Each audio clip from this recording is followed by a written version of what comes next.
Donc, bonjour à chacun. Nous allons corriger l'exercice 3 du TD qui parle toujours des diagrammes de Bode, mais cette fois-ci de manière un petit peu plus approfondie. On a une dizaine de questions et on peut commencer directement par la question 1 qui nous demande de déterminer la nature du filtrage réalisé en justifiant notre réponse. Donc on se rend compte que quand on se place au niveau des hautes fréquences, on a le gain en décibels qui est à peu près nul, hein, ici. Et quand on se place au niveau de basse fréquence, on a le gain en décibels qui est négatif. Donc ce qu'on peut dire, c'est que le système est passeur haute fréquence et le système est atténuateur basse fréquence. Résultat, si le système est passeur haute fréquence, on a un système qui est passe haut. Donc ça, voilà, c'est les premières questions. C'est toujours des points assez faciles à prendre. Il faut en profiter. Pas perdre de temps pour se laisser le temps à la réflexion pour les questions qui en demandent un petit peu plus. Donc la question qui vient après, c'est déterminer la valeur de la pulsation de coupure de système. Ce qu'on remarque ici, c'est qu'il faut se souvenir de sa notion du cours. La pulsation de coupure oméga C, elle se trouve quand le gain en décibels égale à moins 3 dB. Donc si on se réfère encore une fois à la courbe en décibels et qu'on prend notre outil de mesure préféré, donc qui est la règle, on va chercher à se placer à moins 3 dB. Donc là, moins 2. On va être à moins 3 à peu près ici. Alors, il faut essayer d'avoir un angle nul. Voilà. Se placer au bon endroit. Hop. Moins 3 dB, on est là. On trace un trait. On regarde l'intersection. On va faire ça plus proprement. On regarde l'intersection. On se rend compte qu'on est ici.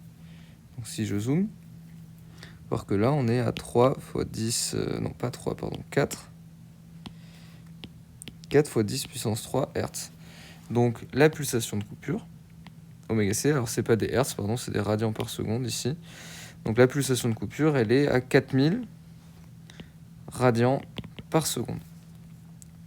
Voilà, donc là c'est pareil, c'est une question. Graphiquement, on peut la trouver, c'est assez facile, donc on peut y aller. Pour la question 3, donc là on nous demande ce qu'il en est par rapport à la bande passante. Donc la bande passante, c'est la partie du signal qui ne va pas être atténuée. Donc dans cette partie-là, on va avoir une atténuation. Et ici, on va avoir quelque chose qui passe, donc le signal qui passe. Donc la bande passante, en fait, c'est tout cet endroit-là. Et donc on se rend compte que la bande passante, elle part de 4 kHz et elle va jusqu'à l'infini dans les radians par seconde, donc dans les fréquences. Donc on peut dire que la bande passante, c'est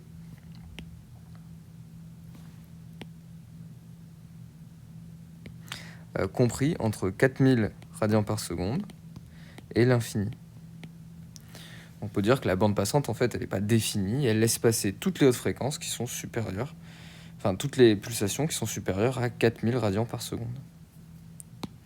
Voilà ce qu'il en est. Super. Sur le graphe, tracez l'asymptote à haute pulsation, nommée GdBO, ainsi que l'asymptote à basse pulsation, nommée GdB bas. Donc pour tracer les asymptotes, on a aussi besoin d'une règle. Pour ça, on place la règle au niveau des hautes pulsations et on trace la droite. Okay.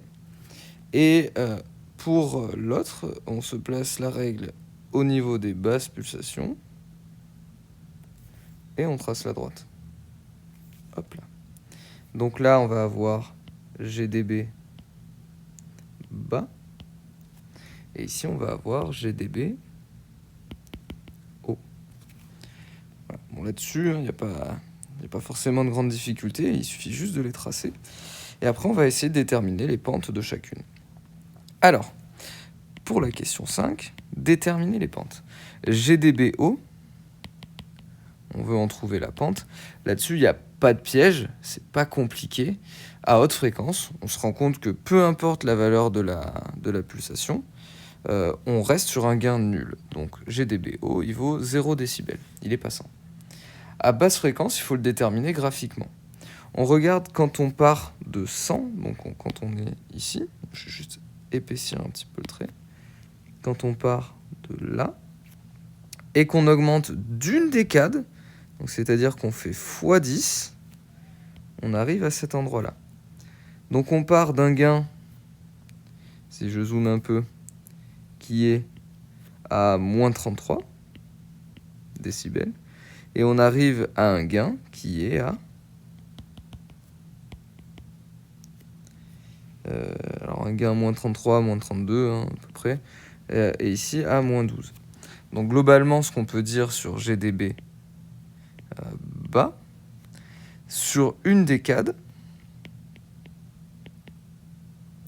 puisque ça c'est une décade, on a augmenté de x10, hein, ok. Sur une décade, on passe de moins 32 ou moins 33 à moins 12. Donc on fait une augmentation de plus 20 décibels. Donc on peut dire que la pente GdB bas, elle est égale à 20 décibels par décade. Donc ça, hop, on peut l'encadrer. Et GdBO qui vaut 0 décibels par décade. Voilà. Donc c'est une pente positive, hein, puisqu'on augmente, et c'est le cas dans les filtres passe haut. Donc voilà ce qu'il en est pour la question 5, détermination des pentes. Maintenant, on nous demande de déterminer les pentes de chacune de ces asymptotes en décibels par octave. Alors, en décibels par octave, ça va être un petit peu différent. Alors là, j'ai effacé les asymptotes, alors je vais juste les remettre. Hop, voilà. C'est que cette fois-ci, on va plus travailler sur une décade, mais on va travailler sur une octave. Alors, l'octave, c'est pas quelque chose de plus compliqué, pas du tout. C'est juste qu'au lieu de multiplier par 10, on va regarder ce qui se passe quand on multiplie la fréquence par 2.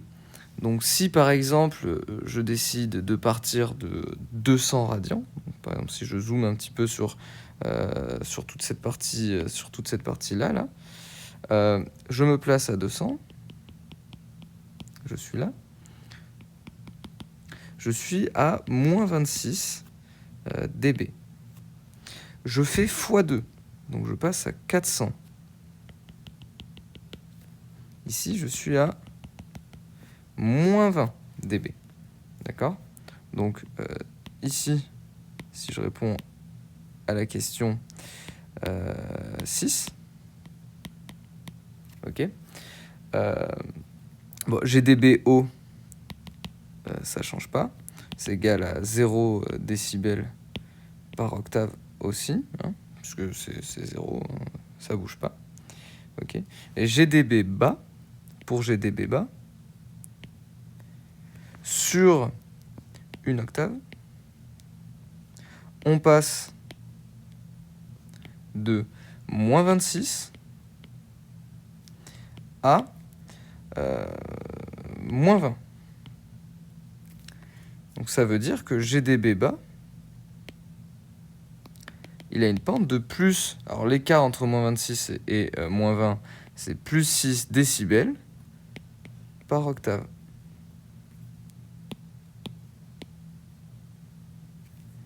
Voilà.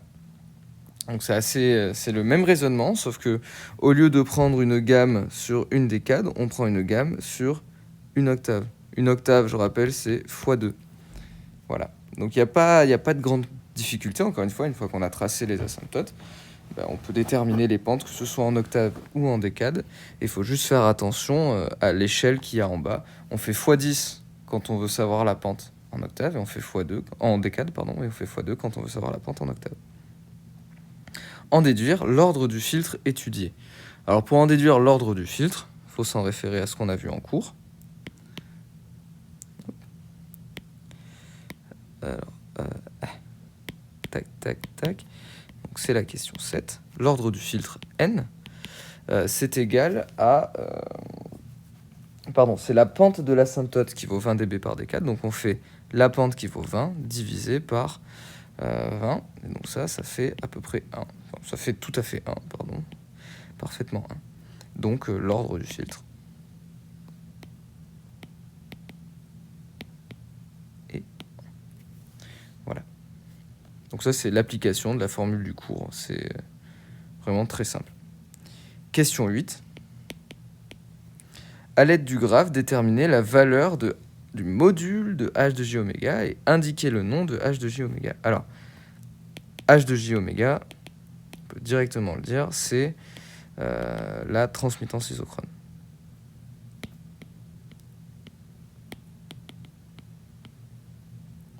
Voilà, ça c'est de suite, on peut le dire. Il y en a qui appellent ça aussi la fonction de transfert, ça se note parfois t, mais voilà. Donc, qu'est-ce qui se passe? Pour pouvoir trouver ça, on va regarder le gain quand il vaut 0 décibel. Donc, on a GDB haut, hein, qui va être égal à 0 décibel. Et GDB haut, il vaut aussi 20 log du module de H de J oméga. Ok. Du module, pardon. Hop. Voilà.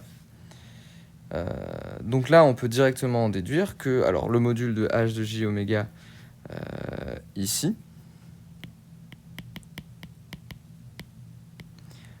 si on veut le trouver, il faut faire une simplification, enfin plusieurs simplifications.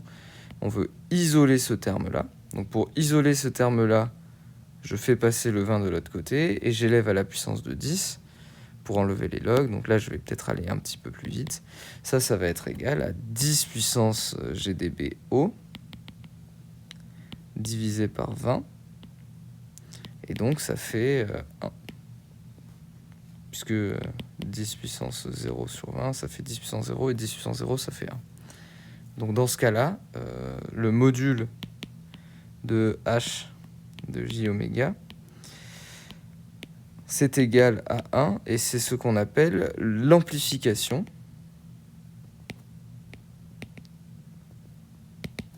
à haute fréquence. À haute fréquence, l'amplification vaut 1. Autrement dit, à haute fréquence, la sortie est égale à l'entrée. Donc bon, voilà, pour trouver graphiquement la valeur de h de j oméga, on se place à haute fréquence, et puis voilà. Là-dessus, il n'y a pas de difficulté non plus. Question 9. Déterminer graphiquement la valeur du déphasage du signal de sortie par rapport au signal d'entrée lorsque la pulsation d'entrée est égale à oméga c.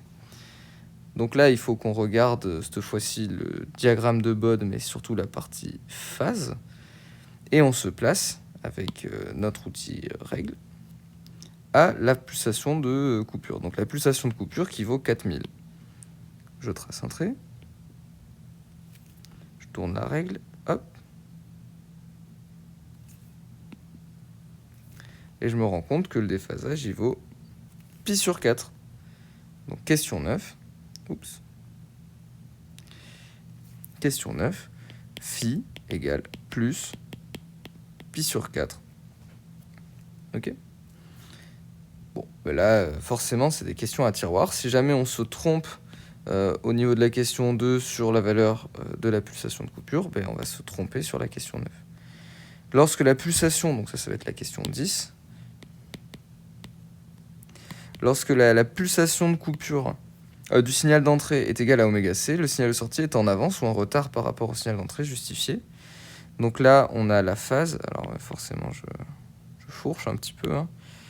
On a la phase phi qui est positive, donc le signal est en avance.